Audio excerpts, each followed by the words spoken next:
ব্যথায় কুঁকড়ে গিয়েছিলেন, হাঁটুর উপর ঝুঁকে পড়েছিলেন, চোখে মুখে যন্ত্রণার ছাপ স্পষ্ট। ফিজিও ছুটে এসেছিলেন, কিন্তু ব্যথার তীব্রতায় শরীর ছুতেই দিচ্ছিলেন না তিনি। ক্র্যাম্পে পা যেন অবশ হয়ে এসেছিল, যেন শ্বাসরুদ্ধ হয়ে আসছে, কিন্তু তার চোখের ভাষা বলে দিচ্ছিল লড়াই এখানেই শেষ নয়, হতে পারে না। শরীর যখন আর চলছে না, তখনও মানসিক শক্তির অদৃশ্য স্রোত তাকে এগিয়ে নিয়ে গেছে।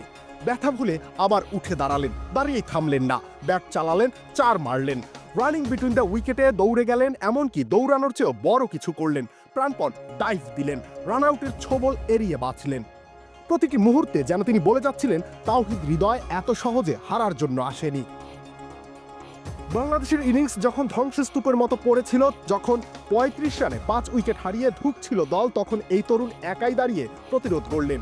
একে একে গড়ে তুললেন দলের ইনিংস। স্বপ্নের মৃত্যু যেখানে প্রায় নিশ্চিত, সেখানে বুনলেন নতুন জীবনের গল্প।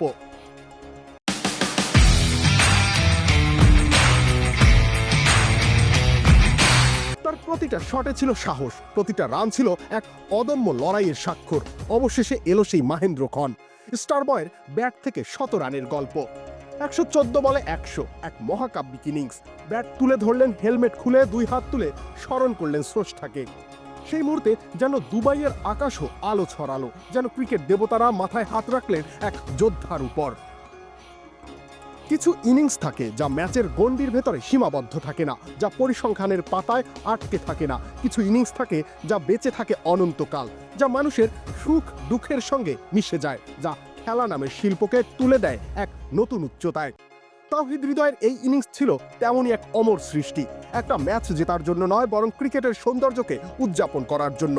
অনেকেই ম্যাচ জেতে, কিন্তু হৃদয় জয় করতে পারে কতজন? তাওহিদ হৃদয় সেই বিরল এক নাম, যে আজ হাজারো মানুষের হৃদয় জিতে নিলেন। বাংলাদেশ ২২৮ অবধি গেল।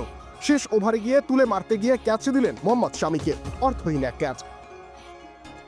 ইনিংস শেষে বল হাতে ৫ উইকেট নেওয়া শামিকে ঘিরে মাঠ ছাড়ল ভারত। হৃদয় মাঠ ছাড়লেন আর কোথায়? তিনি আছেন হৃদয়ের মণিকোঠায়। রবিউল ইসলাম রনি, খেলা ৭১।